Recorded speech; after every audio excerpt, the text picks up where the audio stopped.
Hello. Thanks for tuning in to CMU. I'm Wendy Craker, professor and academic director of Canadian School of Peacebuilding here at CMU. It is a glorious day in Winnipeg. Welcome to the annual Canadian School of Peacebuilding Community Lecture. We are disappointed that you are not physically here with us, but I want you to know we are having a fabulous online CSOP session. Week 1 was an intensive course taught by our very own Winnipegger, Nigan Sinclair, Reconciling Stories, Indigenous Law and Lands. Last week and this week we're running 2 courses. David Brubaker's Leading in an Age of Polarization, and our guest for tonight, Bill Cavanaugh's Does Religion Cause Violence? And the new courses for 2021 have just gone up on our website. Do check them out, because all courses have been packed out this year with a wide diversity of participants. This is a crucial time in our communities as we have concerns about our health and our safety, of course, regarding COVID, but also in terms of our relationships with each other, as protests emerge across the continent following the death of George Floyd. And so we acknowledge before God, the creator of all, that CMU and the community that surrounds us are on land stewarded for generations by Anishinaabe, Cree, Oji-Cree, Dakota, Dene, and the Métis peoples, and that we in Winnipeg benefit daily from Treaty 3 water. In the Selkirk-Peguis Treaty of 1817, this property was designated as river lots 18, 19, and 20. In 1871, Treaty 1 framed the terms of the covenant signed before Creator by Indigenous and settler people. We commit to live in ways that honor treaty relations, to seek reconciliation with Indigenous peoples, and to steward the land for all who will come long after us. Our lecture tonight is most fitting for multiple of reasons.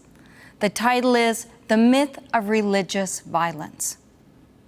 William, or Bill, Cavanaugh is professor of Catholic Studies and director of the Center for World Catholicism and Intercultural Theology at DePaul University in Chicago. He is a theologian who specializes in political theology and ecclesiology. His academic degrees are from the universities of Notre Dame, Cambridge, and Duke. He is a prolific writer and is the author of 7 books, including the 2009 book, The Myth of Religious Violence, Secular Ideology and the Roots of Modern Conflict. In 2011, Migrations of the Holy, Theologies of State and Church. And the 2016 book, Field Hospital, The Church's Engagement with a Wounded World. And he's the editor of 4 more. He has published over 100 journal articles and book chapters, has lectured on 6 continents, and we had hoped to add Winnipeg to his list. And his books and articles have been published in 12 languages. He's married with 3 boys and is an avid backpacker. Bill, we welcome you to the CMU community.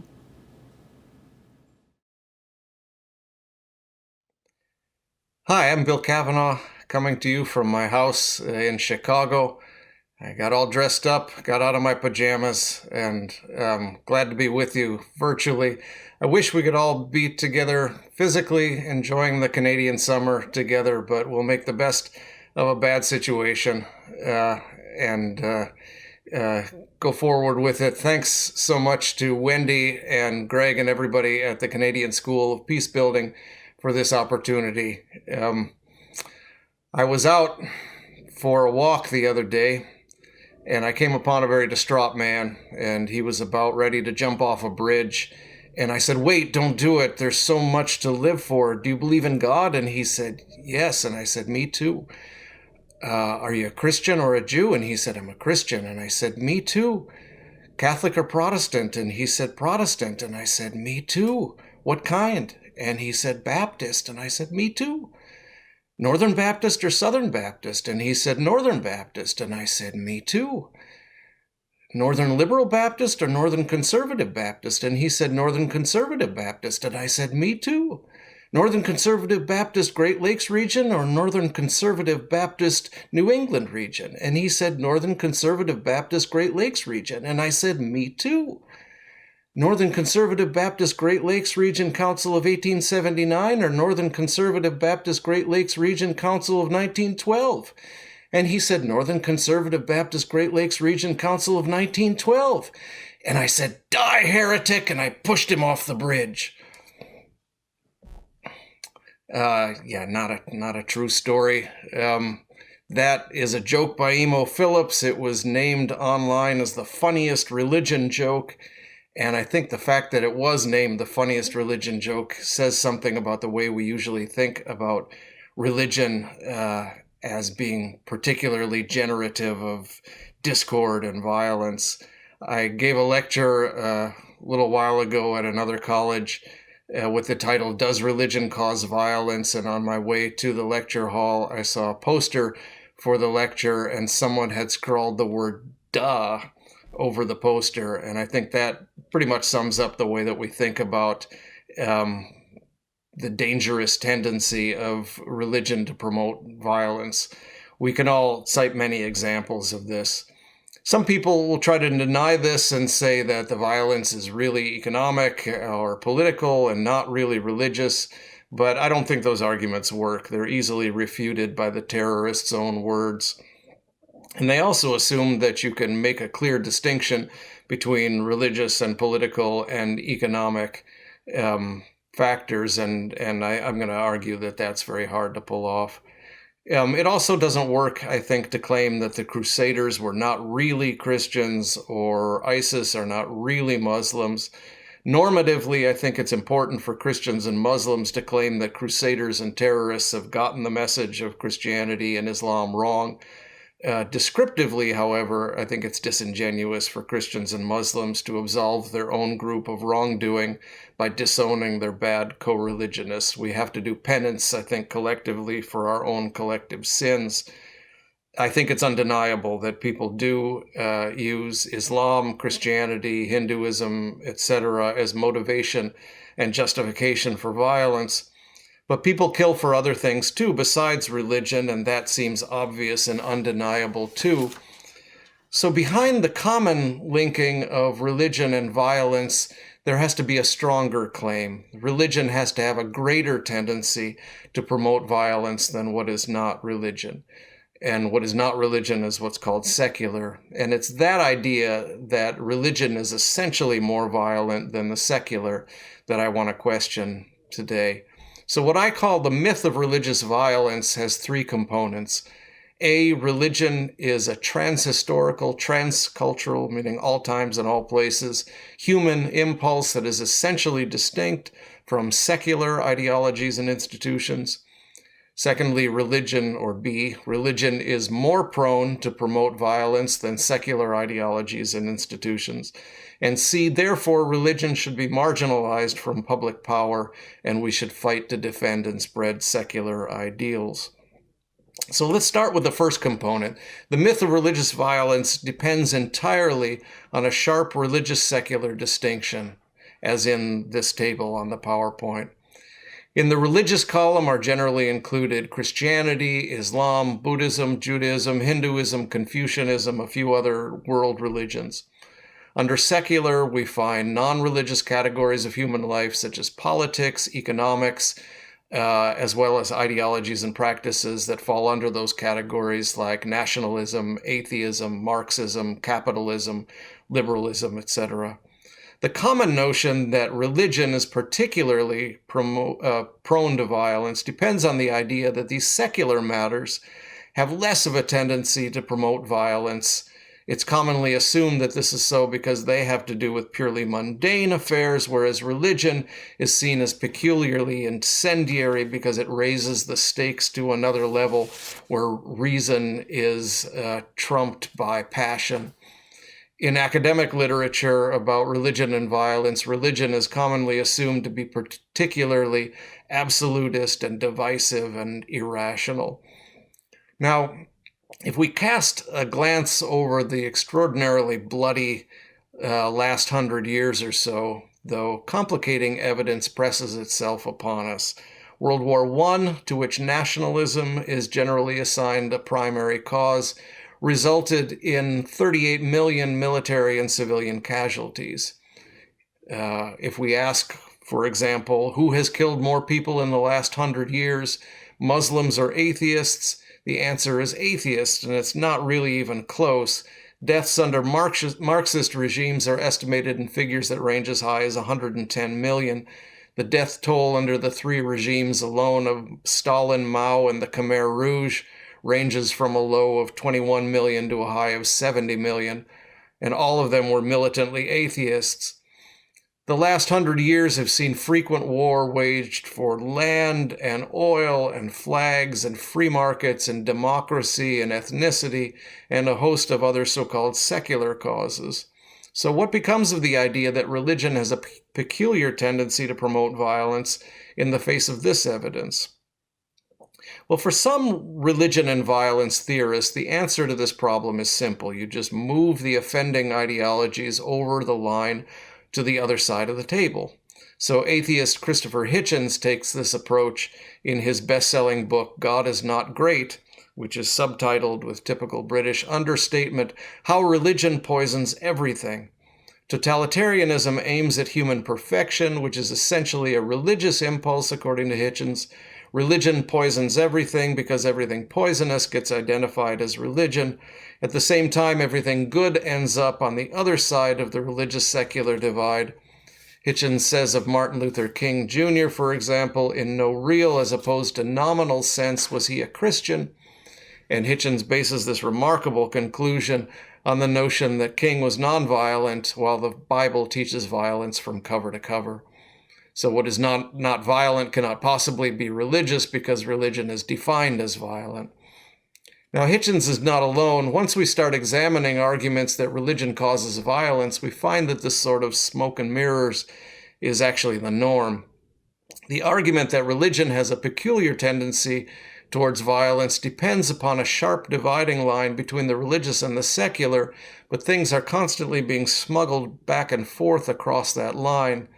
Political theorist Bhikkhu Parekh, for example, issues a blistering indictment of religion.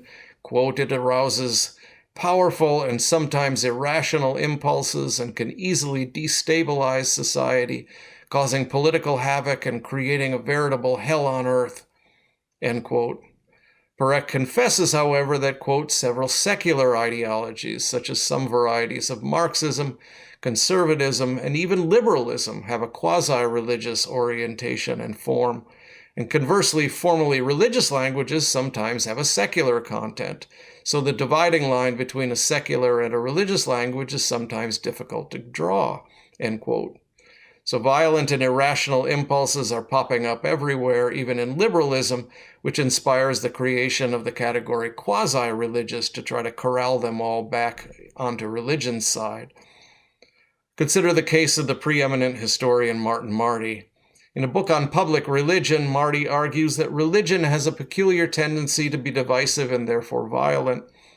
But then Marty goes on to list 17 different definitions of religion, and then begs off giving his own definition, saying scholars will never agree on the definition of religion. And so instead, Marty gives a list of 5 features that mark a religion. He then proceeds to show how politics displays all 5 of the same features. Religion focuses our ultimate concern, and so does politics. Religion builds community, and so does politics. Religion appeals to myth and symbol, and politics mimics this appeal in devotion to the flag and war memorials, and so on. So Marty offers 5 defining features of religion and shows how politics fits all 5. He's trying to show how closely intertwined religion and politics are, but he ends up demolishing any basis for separating the two. So what becomes of the religious-secular distinction here?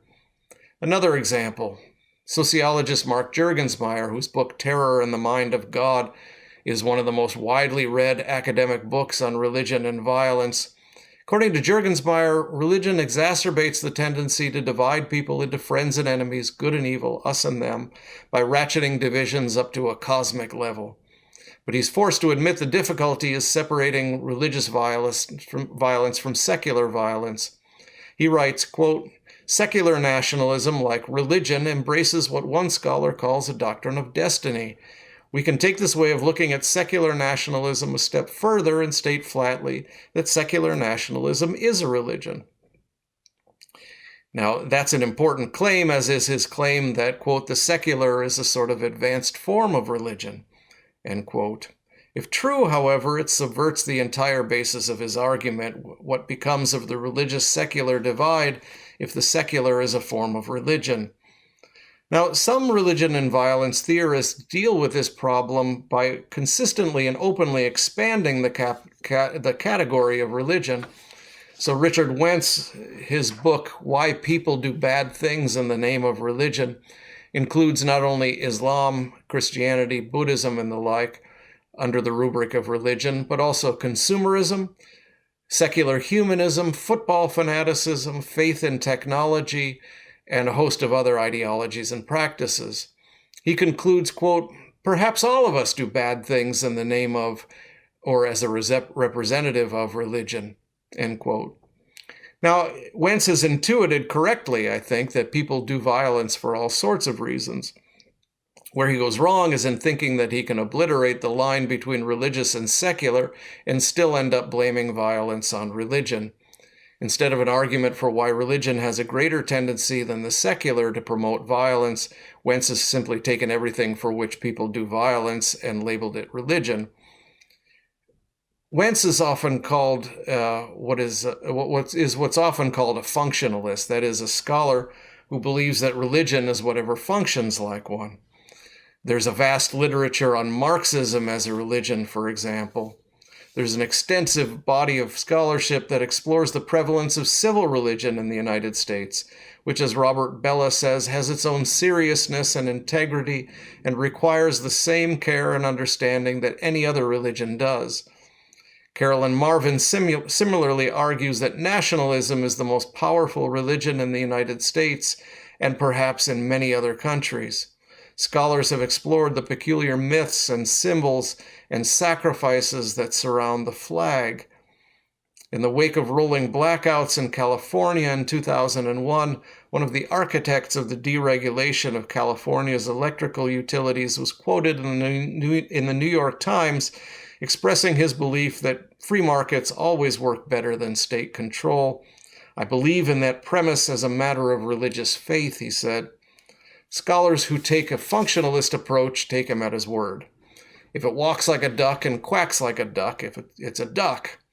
A survey of religious studies literature finds the following treated under the rubric religion: totems, witchcraft, the rights of man, Marxism, liberalism, Freudianism, Japanese tea ceremonies, nationalism, sports, free market ideology, Alcoholics Anonymous, and a host of other institutions and practices. Now, at this point, you might be thinking, well, that's just wrong, right? I know what religion is. It's belief in God or gods, right? So go back to that first slide that you showed about the religious-secular distinction. Clear enough. The problem is that some things that are on that list that are usually called religions, such as Taoism and Confucianism and many forms of Buddhism, don't have a central concept of God or gods. So some say, okay, well, let's expand the definition of religion to include such belief systems under the rubric of transcendence or some such inclusive term. But if we do that, then all sorts of practices, including many that are usually labeled secular, fall under the definition of religion. Many institutions and ideologies that don't explicitly refer to God or gods function in the same way as those that do.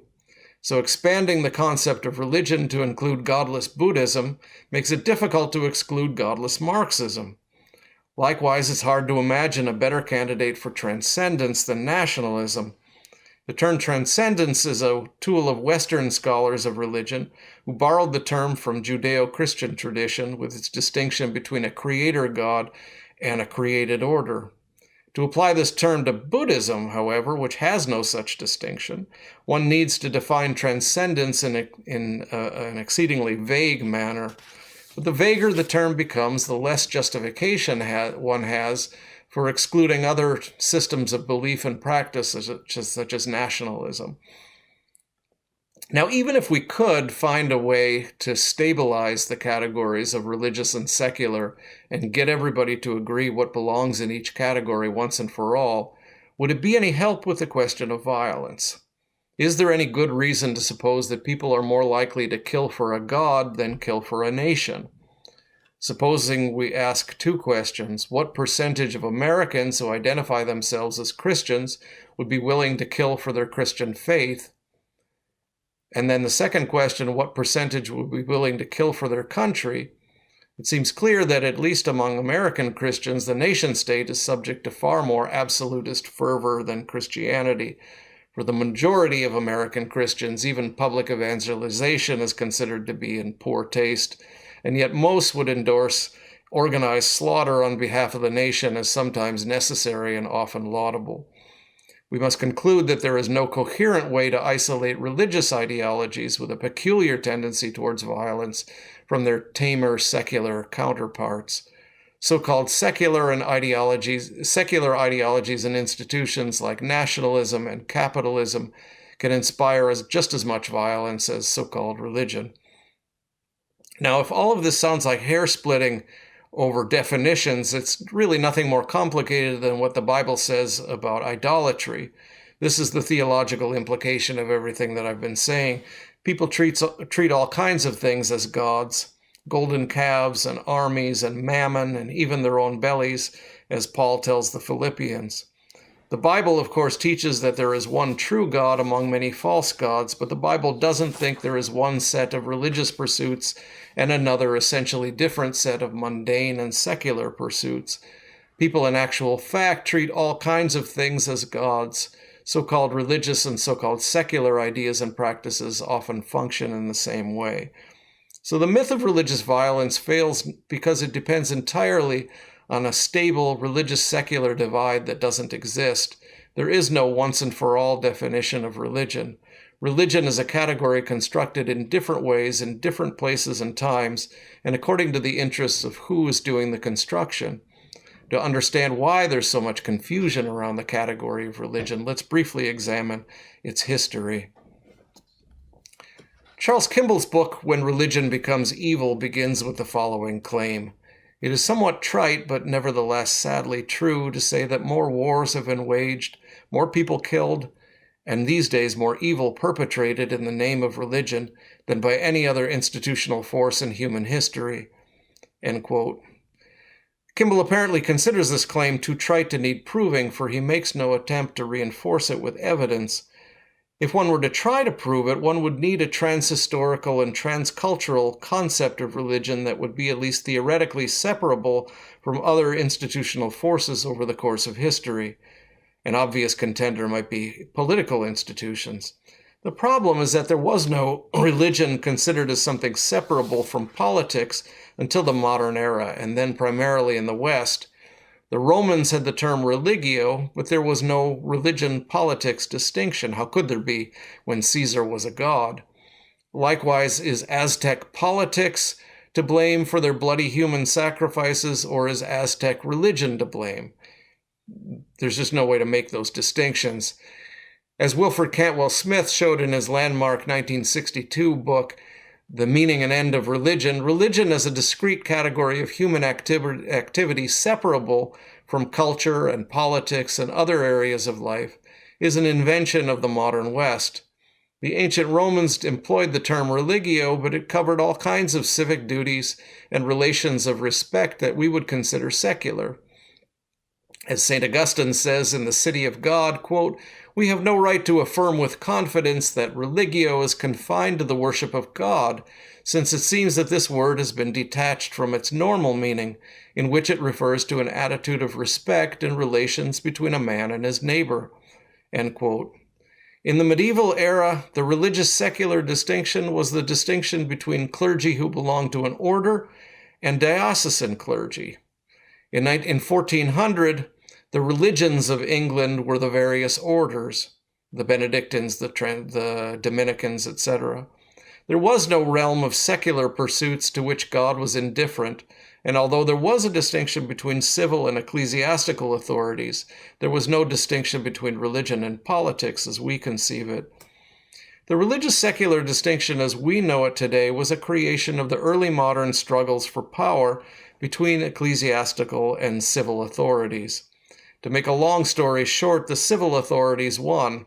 The modern state was created, and the church was left with a new invention called religion, a universal, interior, and private impulse that is essentially separate from politics and other secular concerns. The church, as custodian of religion, would be subordinate to and separate from political and economic power. This contingent European arrangement was made to seem natural and inevitable by the invention of the idea that religion is a universal impulse, essentially distinct from secular things. The religious-secular distinction was subsequently exported to non-Western cultures during the process of colonization. Smith's study concludes that, quote, there is no closely equivalent concept to religion in any culture that has not been influenced by the modern West, end quote. There was no such concept in ancient Greece, Egypt, China, India, anywhere else in the ancient world. In their initial encounters with the non-Western world, European explorers reported with remarkable consistency that the natives had no religion at all. Once colonized, however, the category religion became a powerful tool for the classification of native cultures as essentially distinct from the business of government. Hinduism, for example, a term first used in the 1780s, became a religion in the course of the 19th century, despite the fact that it encompassed the entire Indian way of life, everything that we would include under culture, politics, religion, economy. Fritz Stahl has concluded, quote, Hinduism does not merely fail to be a religion, it is not even a meaningful unit of discourse, end quote. This is not an insult to Hindus, it just means that the term is so broad that it's essentially meaningless. So it's like talking about Americanism. What exactly does that mean? The classification, nevertheless, proved extremely useful. If under British rule Hinduism was a religion, then to be Indian was to be private, and to be British was to be public.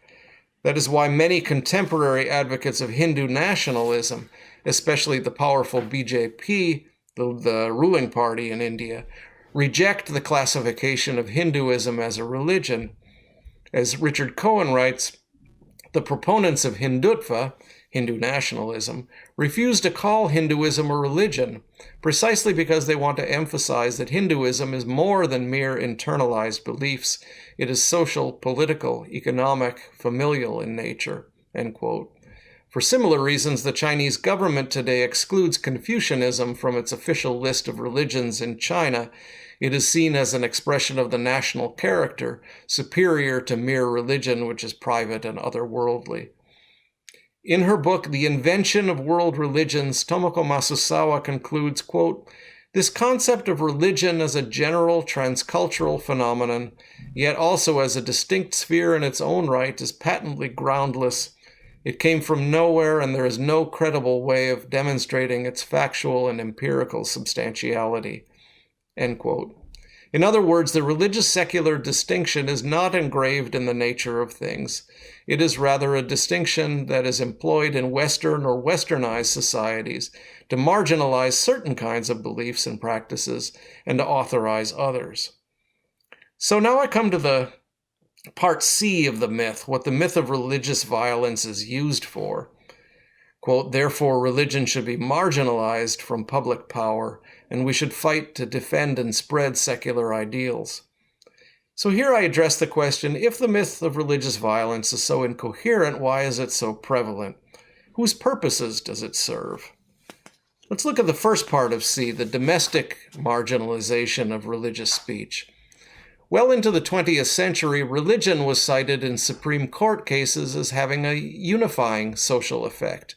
Beginning in the 1940s, however, religion came to be seen as a potentially dangerous and divisive social force. The first U.S. Supreme Court decision to invoke the myth of religious violence was Minersville School District versus Gobitis in 1940, which dealt with compulsory pledging of allegiance to the American flag. Justice Felix Frankfurter invoked the specter of religious wars in addressing the Jehovah's Witnesses' right to dissent from patriotic rituals. Quote, centuries of strife over the erection of particular dogmas as exclusive or all-comprehending faiths led to the inclusion of a guarantee for religious freedom in the Bill of Rights. The First Amendment sought to guard against repetition of those bitter religious struggles by prohibiting the establishment of a state religion and by securing to every sect the free exercise of its faith. Now, one would think that Justice Frankfurter wanted to protect the Jehovah's Witnesses' freedom of speech and religion. But no, he argues that free exercise does not apply to the Jehovah's Witnesses in this case because their dissent threatened, quote, the promotion of national cohesion. We are dealing with an interest inferior to none in the hierarchy of legal values. National unity is the basis of national security. What the school authorities are really asserting is the right to awaken in the child's mind considerations as to the significance of the flag contrary to those of the parent. End quote. Now, the court would reverse itself 3 years later, but Frankfurter had succeeded in introducing the idea that First Amendment decisions could be made against a backdrop of some unspecified history of bitter religious struggles, the antidote to which is enforcement of national unity. Now, Martin Marty discusses this case and cites the many instances of Jehovah's Witnesses who were attacked, beaten, tarred, castrated, and imprisoned in the U.S. in the 1940s because they believed that followers of Jesus Christ should not salute a flag. They thought it was idolatrous. One would think that he would draw the obvious conclusion that zealous nationalism can cause violence. Astonishingly, Marty concludes, quote, it became obvious that religion, which can pose us versus them, carries risks and can be perceived by others as dangerous. Religion can cause all kinds of trouble in the public arena, end quote. So for Marty, religion refers not to the ritual vowing of allegiance to a flag, but only to the Jehovah's Witnesses' refusal to do so. In this way, the myth of religious violence is used to draw attention away from nationalist violence and toward so-called religious violence, even though in this case the Jehovah's Witnesses suffered rather than perpetrated the violence. In the succeeding decades, the myth of religious violence would be invoked by the Supreme Court in case after case in decisions banning school prayer, forbidding voluntary religious instruction on school property, forbidding state aid to parochial school teachers, and so on. When the court banned school prayer in the Abington case in 1963, again invoking the specter of religious violence, Justice Potter Stewart dissented, warning of, quote, the establishment of a religion of secularism, end quote. Stewart noted the long history of government religious practice in the U.S., including the fact that the Supreme Court opens its sessions with God Save This Honorable Court. In their concurring opinion, however, Justices Goldberg and Harlan addressed this objection by drawing a sharp line between patriotic invocations of God and religious ones.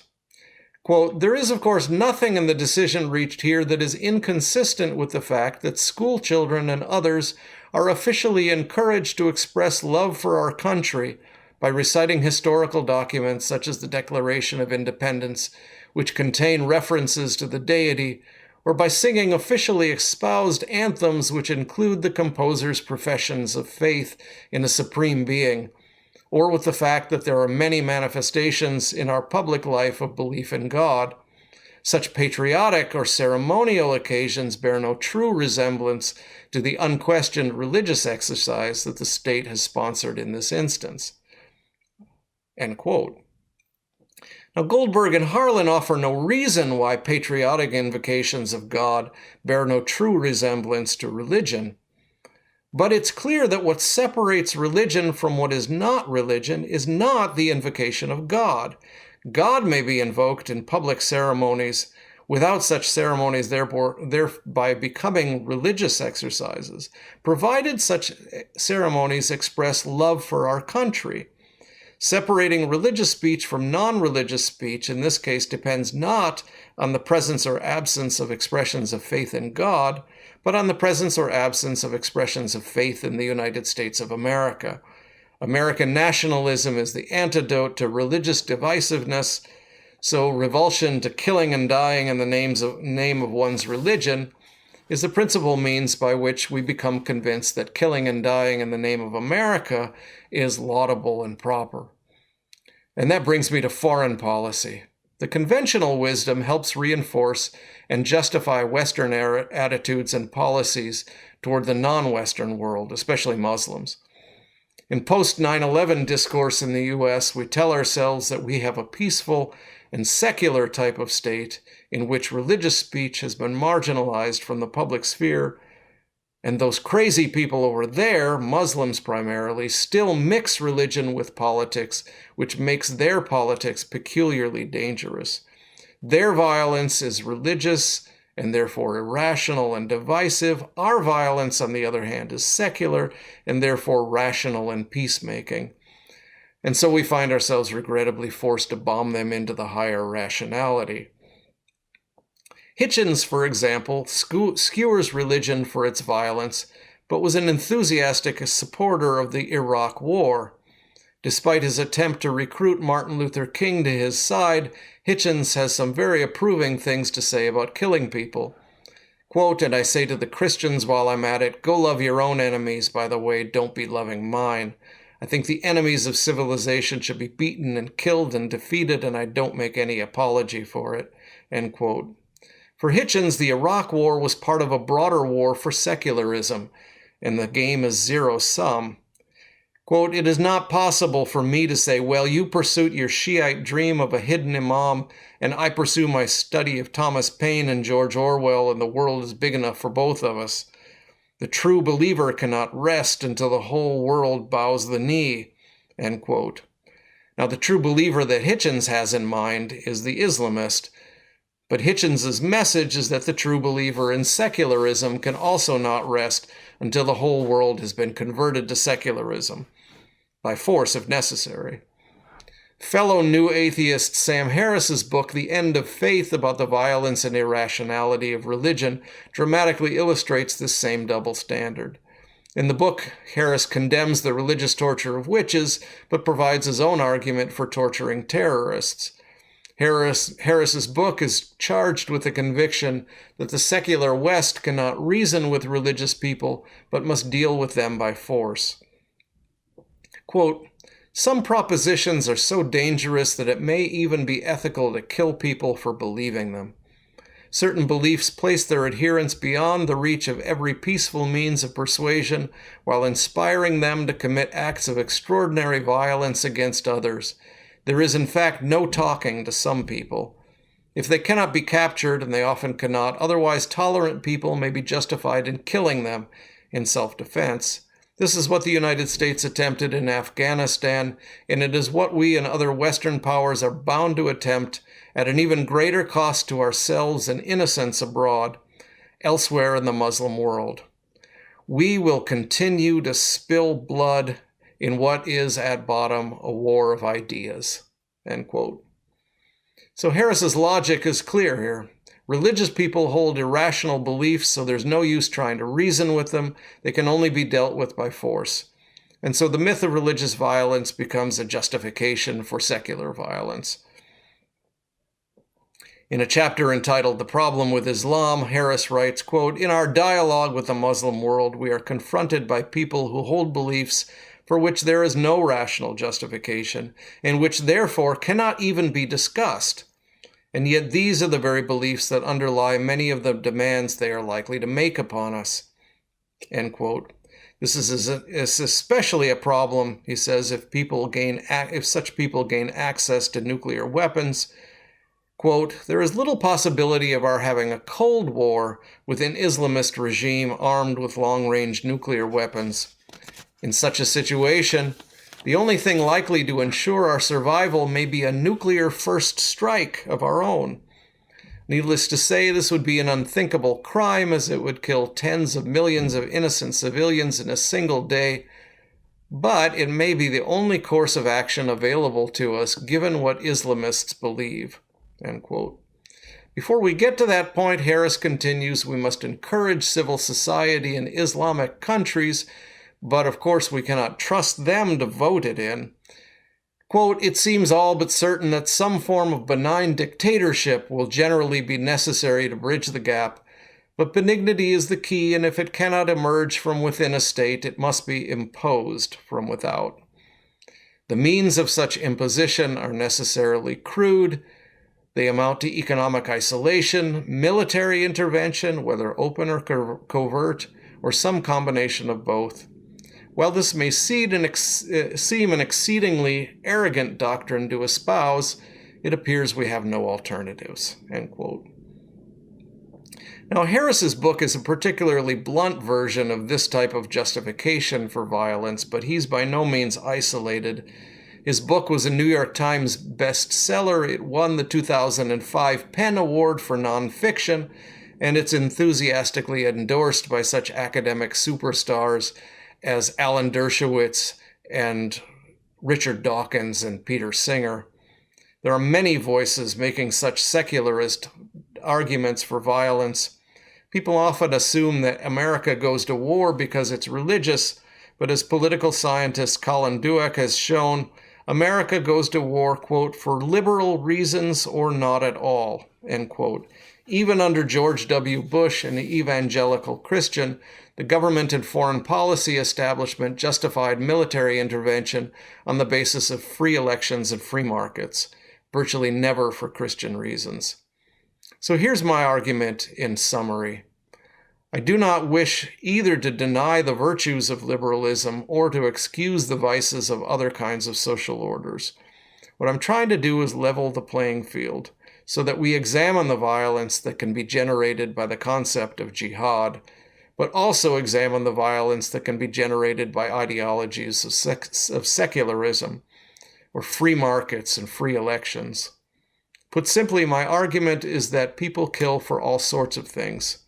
Things like money and flags and oil and freedom and national identity that function as gods in people's lives. I want to challenge the religious-secular dichotomy that causes us to turn a blind eye to secular forms of imperialism and violence.